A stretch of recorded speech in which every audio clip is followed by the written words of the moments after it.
Alright, let's get started. Welcome back to Growth Architecture's channel.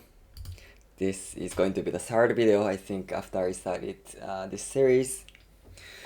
So, at the last two videos, I talked about uh, the real purpose of the business by Peter Drucker, as well as, what was it? These are real management tasks by Peter Drucker. And then today I'm going to talk about business purpose, business missions. These topics are getting very important these days. I think if you look at them, most of the American companies, they have mission statement on their webpage, on their corporate posters inside the office. Yeah, so yeah, it's quite important stuff. And Drucker also mentioned we have to clearly define the mission and purpose of the business and spell it out. And then the reason why we need this business purpose, clear business purpose and business mission is the first of all, especially at the large organization, it consists of so many people when you execute the business. And when you make the decision, basically, if you are top management, you are actually more dependent on decision input from lower level. And basically, you are not sure what's happening at the front line. You are heavily relying on the input from the frontline workers, right? And if the frontline workers, employees who are giving the input to you, don't have any understanding about your business purpose, business missions, it's quite difficult for them which information is very valuable for you, right? So that's why the entire organization require a definition of what our business is and what it should be. Yeah. And according to Peter Drucker, what is our business is never obvious. So you have to take time to think about what is your business.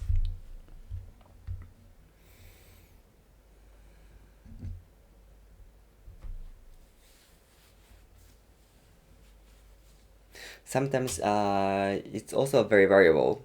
Peter Drucker say, and I also think you can sometimes need to argue, getting the dissent from your colleagues to define your business purpose and your business mission. Hidden or half-understood disagreements underlie many of the personality problems, communication problems, and irritations that tend to drive a top management group, tend to divide top management group. Dissent is required because there is never one right answer. So it's a good thing to argue, discuss with your management teams. Sometimes it's a little bit scary, frustrating to discuss, and then sometimes let your idea fight with the ideas from other colleagues, but it's quite important and necessary.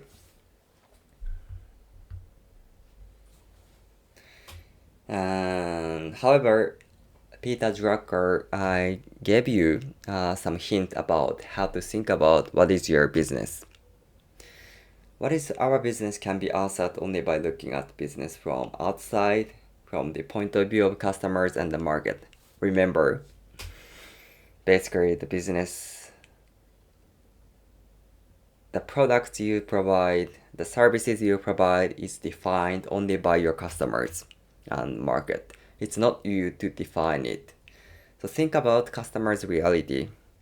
Think about their situation, their behavior, their expectation, their value. The customer only wants to know what the product and service will do for them tomorrow. They don't care at all what you want to do tomorrow. These days, nowadays, sometimes people, if you look at YouTube, many people are telling that we're gonna live by doing what I want to do. But it's very wrong approach when you think about how to establish your business. Yeah. Of course, some like YouTubers are successful by doing what they want to do, but it's maybe just accidental like match with what they want to do and what customers want to. But yeah, you cannot put your resources by without this strategic thinking and taking the risk of the failure, right? So then, who is the customer? The next question I think you will ask is who is the customer?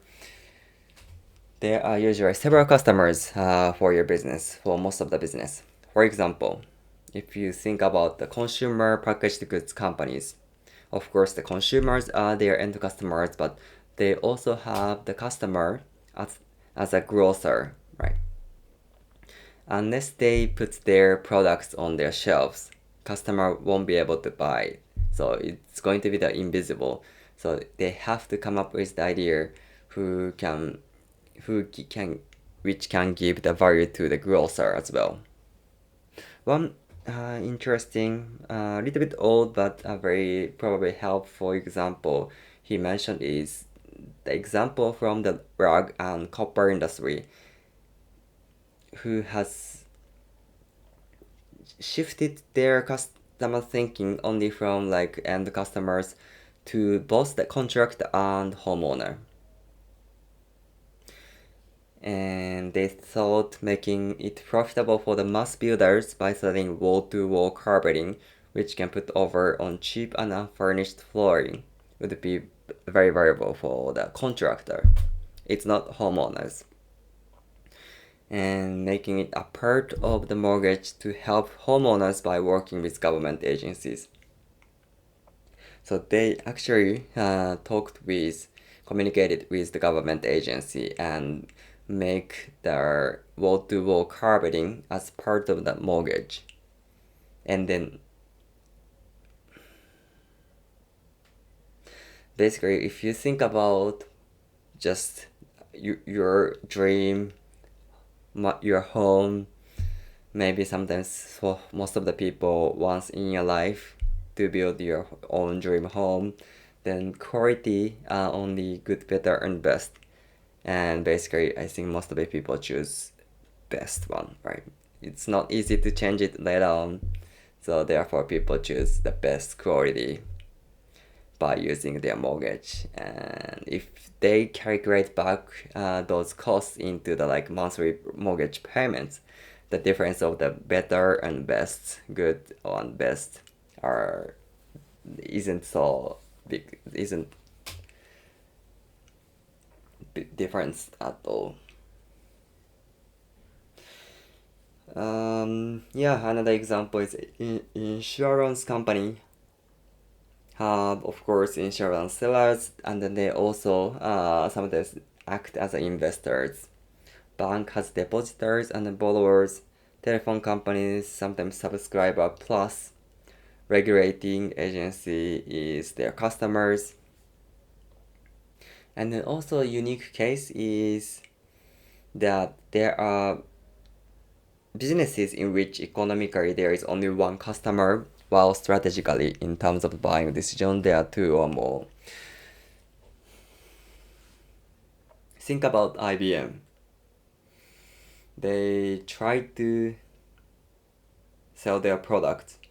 Sorry, not sell. It's probably not the appropriate word for Peter Drucker. But they thought their customer is not only like IT team. They also thought of accounting, financial people, top management, operating managers. And then they thought through what each looks for, what each needs to know, and what each considers value and how it can be reached.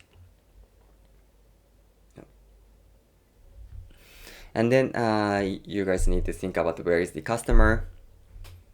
It's the common 4P, PPP questions: price, place, promotion, product. And then it's about place. And what does the customer buy? Think about what does customer really trying to buy. For example, Cadillac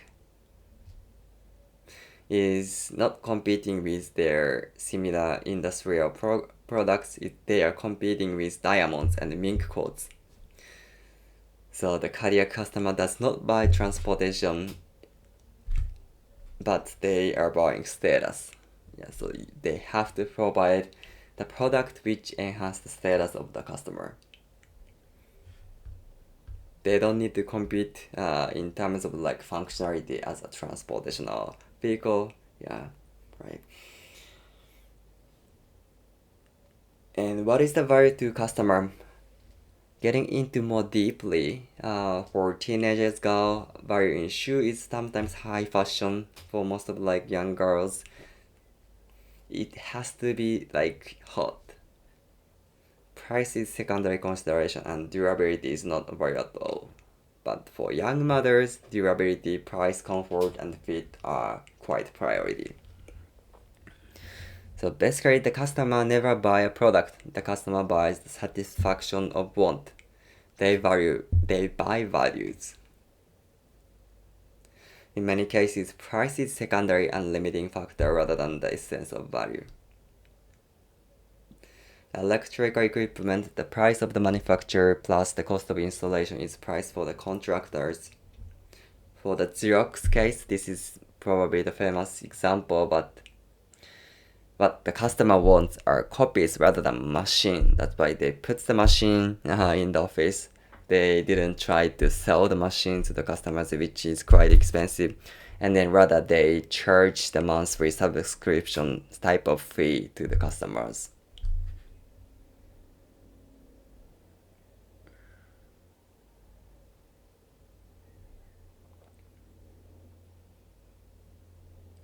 And when you think about these, like the values to the customers, you should not try to guess at the answers. It should always go to the customers in a systematic quest for them.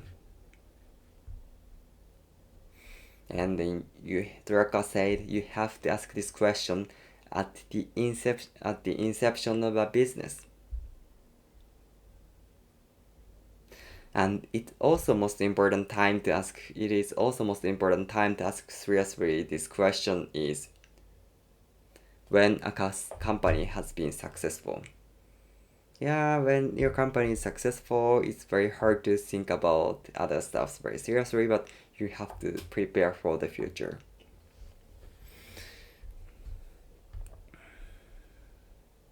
And when you think about and when you plan about your business, what will your business be?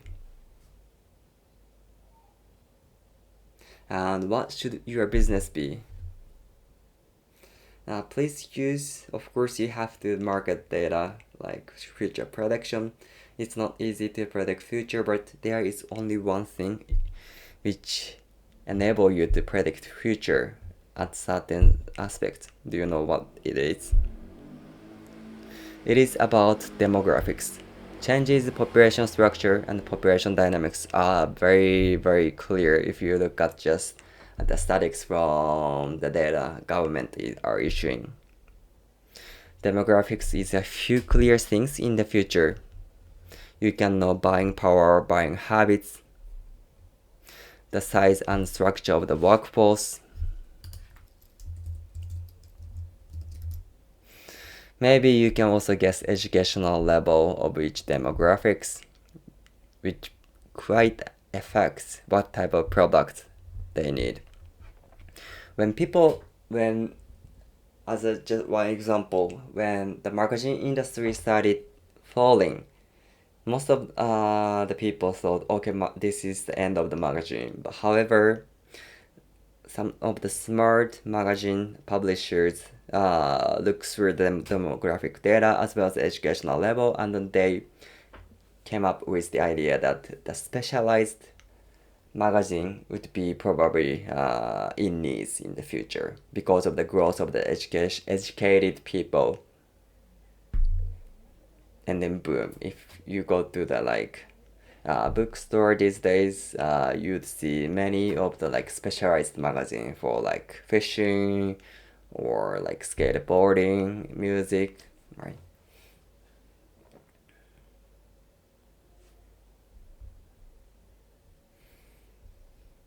And then, moreover, if you need another clue to think about what your business will be and what your business should be, it's always helpful to try to find out the customer's unsatisfied wants. Management has to ask which of the customer's wants are not adequately satisfied by the products or services offered him today. What should our business be? What opportunities are opening up or can be created to fulfill the purpose, mission of the business by making it into different business?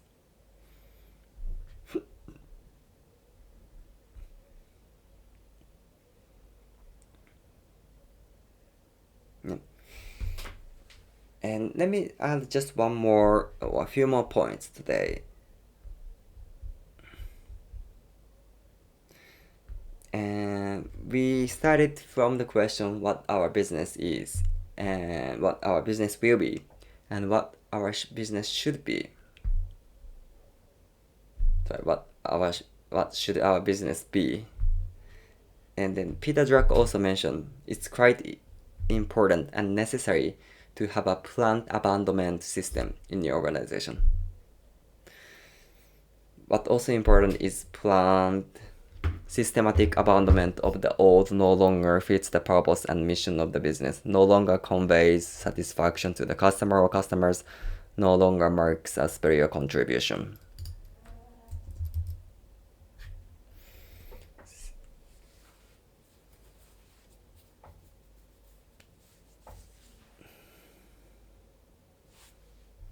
Otherwise, no one will have the time, resources, or will work on exploiting today, let alone to work on making it tomorrow.